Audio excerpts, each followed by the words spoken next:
ko na nilagay yung dito ko. Lagay ko, no? 100%. Hanggang saan ka makakarating? Ano?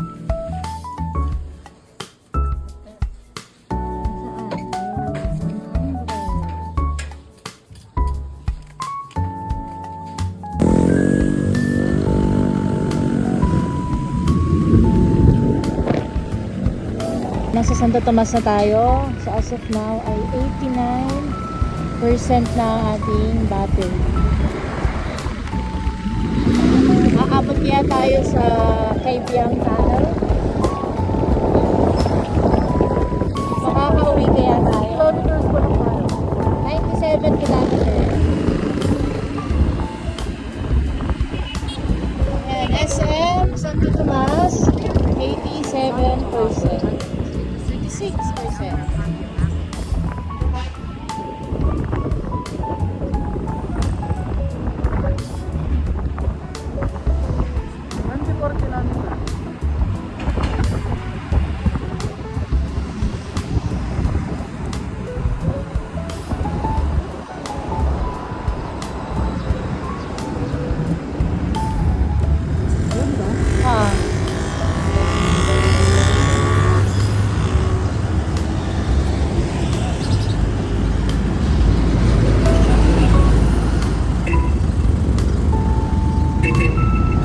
Tayo idadaan sa ano, sa Talisay.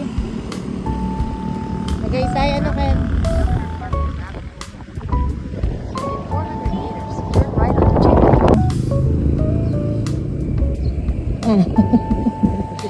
Anong ginagawa mo? Sabihin mo sa akin, anong ginagawa mo? Parang yung S. Ano yung sports mode na? Wala.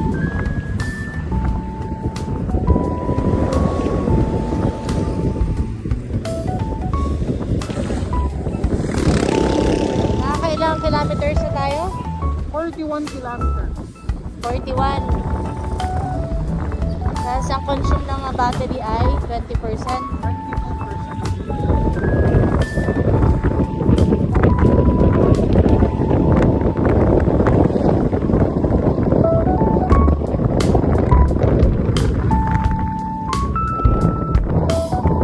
Papasok na tayo ng Tagaytay. Yan, dyan, bebe. Yan, dyan. Gusto. 78%. Tingnan natin kung pagdating natin sa taas, kung ilang percent ang matitira sa atin. Woo! Sungay! Here we go!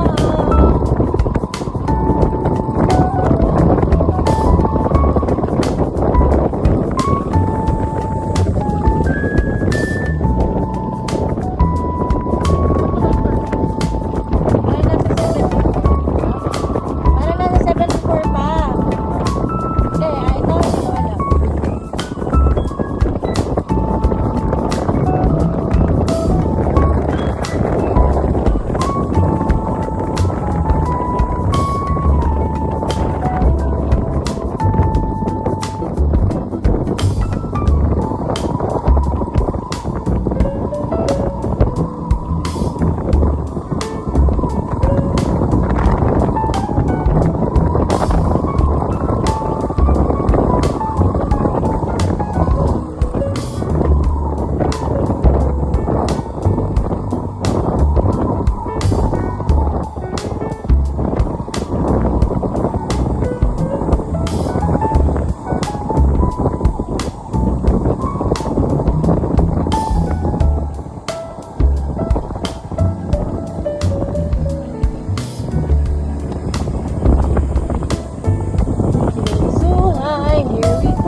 bumagal? Sobrang target. Ah. Alam ko sinasadya mo. Pero ngayon okay na. Ha? Yung huli niya ako. Kinabahan ka? Oo, sobrang target. Nag-traffic ka lang. Kaya na. So pagka sobrang tarik, Grabe. ano dapat gagawin? Okay lang ba? Ibig sabihin kayo, bakit Xiaomi na? Ay kasi patare. Kaya ang bigat mo. Hindi ba bagat natin? So ako talaga. Visit siya.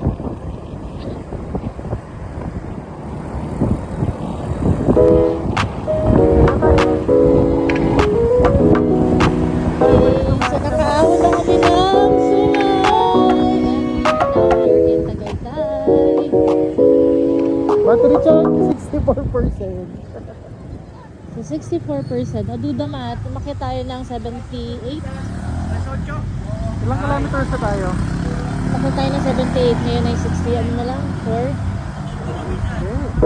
Ha? Kumuha ka na.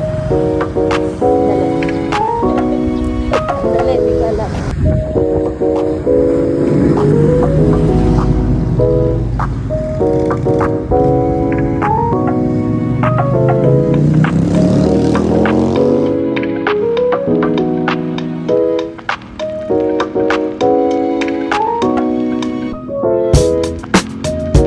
Pwede tayo dumaan dyan sa Santa Rosa. Kaso, ang dami.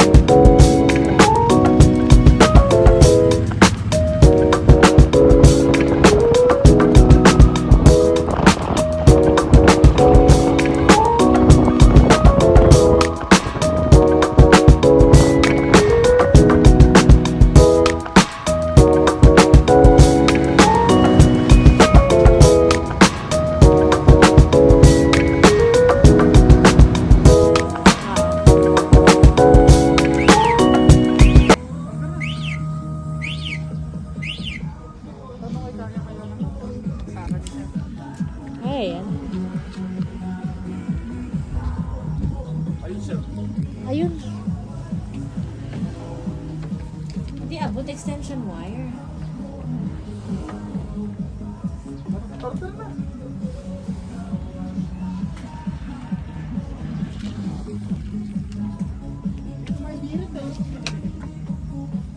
So from San Pablo, to Indang, nasa 55% na lang. Meron pa naman kami 55%. Kaya lang syempre.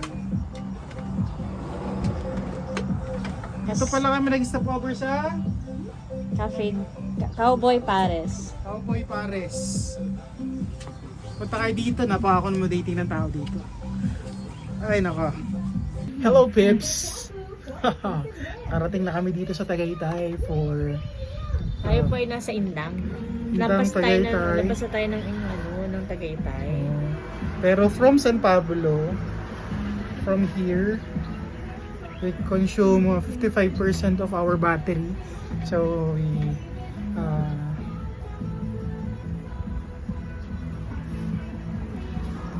inisip na lang namin na kailangan namin kumain para rin makapag-charge.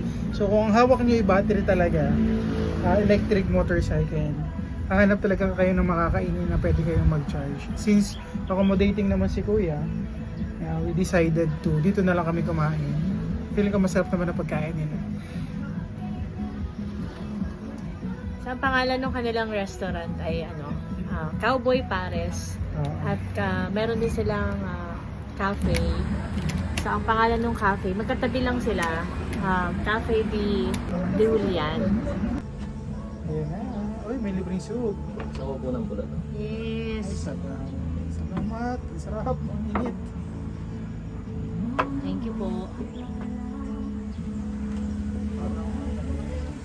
Nakaano na yan? Ang sarap ng komplementary nila. Sabaw ng bulalo.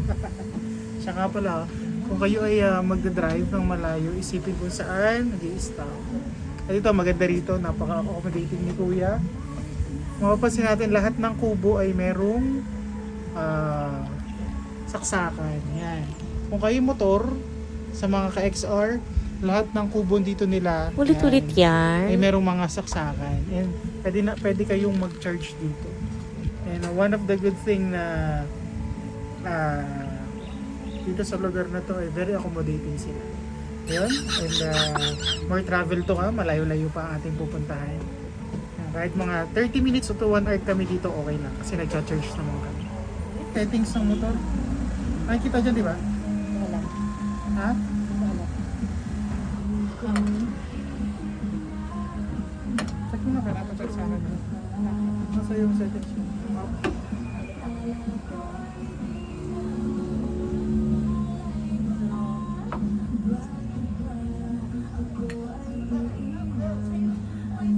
Tapos may libreng sa bawang.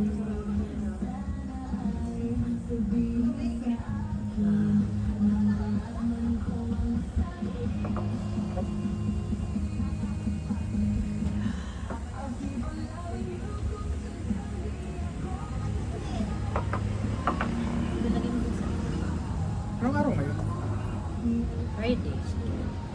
Ayan, and tapos na tayo maki-charge. And alis na tayo. Ano tayo? 82%. Nakakuha tayo ng From 55. from 55 that is 38%. Ha? Di pala. 28% pala. So pwede na yun. Malayo-layo natin lalakad. Makakapunta na tayo sa Kaibiyang tayo. Ito mo yung charger ko, yung ano. Ay, siya nga po pala. Huwag kayong magta-travel gamit electric. Make sure meron kang charger. Ito ay Yung charger. extension wire kasi kailangan natin to. Ito ay 15 ampere. Minimum tayo ng 15 ampere kasi yun ang kinakailangan para sa charging ng ating motor. Kasi kapag mababa dito, pwedeng masunog ang wire nila. Saan mo nabili yan? Sa Wilcon. Sa Wilcon ko ito nabili. Tsaka ito, Shout out sa pinasadya. Wilcon. Baka gusto nyo akong maging tawag doon? Endorser. Endorser. Okay. Tapos ito kasi pinasadya yan. Customize yung haba. Tama? Ito ay 20 meters. Thank you po.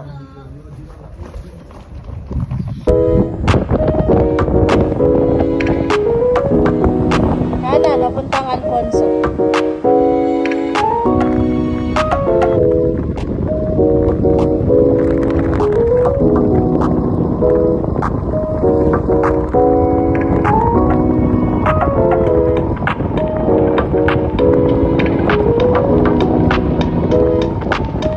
Go to Dios for 1 kilometer.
stop point. Sa ano? Doon Sa tayo Indang, sa Indang Cavite. I have 82. 81% dahil ako medyo adventurous. Nirat-rat ko talaga kanina. Tinaray ko ang bilis ng ating NXT.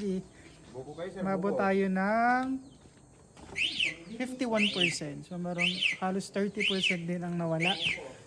Kaya wag rat-ratin pag malayo ang lakbayin. Ayun lang. Tsaka Mamaya ano, ulit. at saka ano, wala palang kuryente dito. Yun pa pala. Make sure makapag-charge ka talaga bago pumunta rito kasi walang kuryente rito, solar lang daw. Pero sigurado ako masarap ang buko dito. Magbubuko muna kami.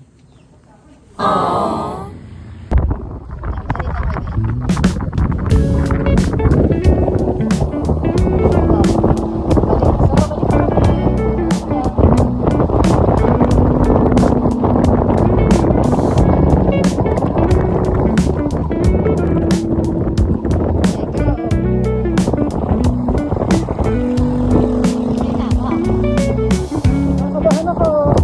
Nakabahan ako. Nakabahan ako mga kapatid trip.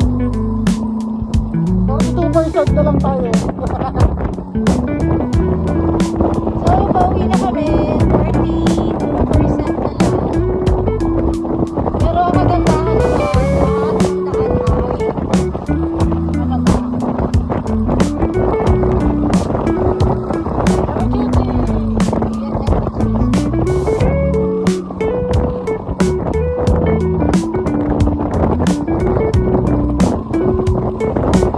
Pagkikit na tayo mga mabeka. Ilan yan? Hindi mo na kailangan. Taas mo kamay mo.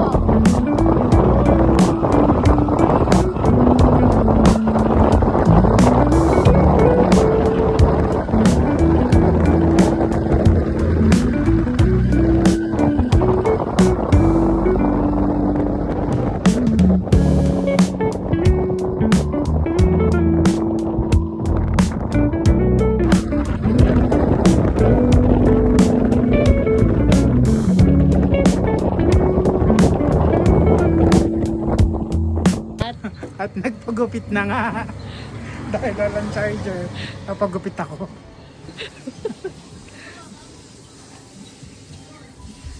So, thank you kay Ian Salon and Barbershop.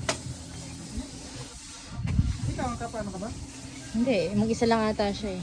I-ano mo na, ready mo na yung ano, Pedicure? yung Hindi, saksakan. walang sapatos kayo.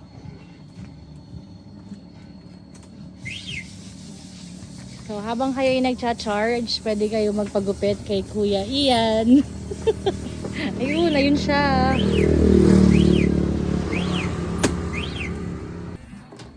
At ayun na nga.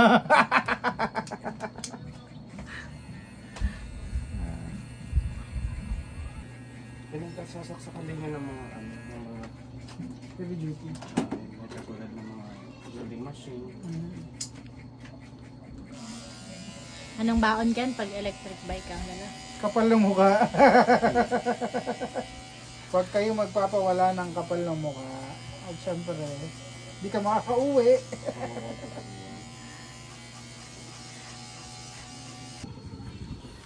Okay, so ilan ang percent? 65%. Thank you kay Kuya Ian Salon Barbershop. Yan, kung kayo puntahan nyo rito. Salamat Kuya Ian. Dito yan. Yan, ayos na ayos pa, pero masaya, pero mamaya discuss natin yung mga bagay tayong medyo nakakakaba. Pero okay naman, nakakarating naman tayo sa pinaroroonan.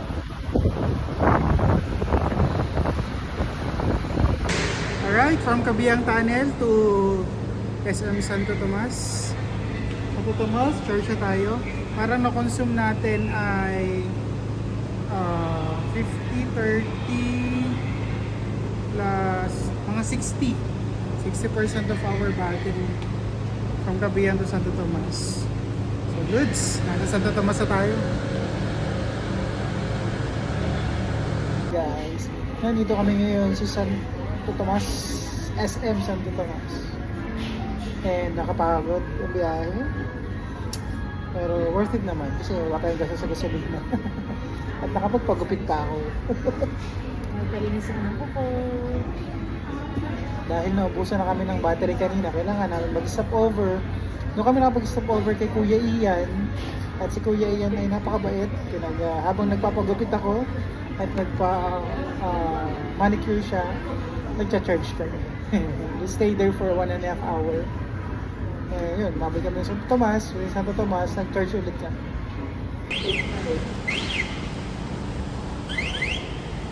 Hoy, naka 68% tayo. Naka isang oras pa na tayo sila siya.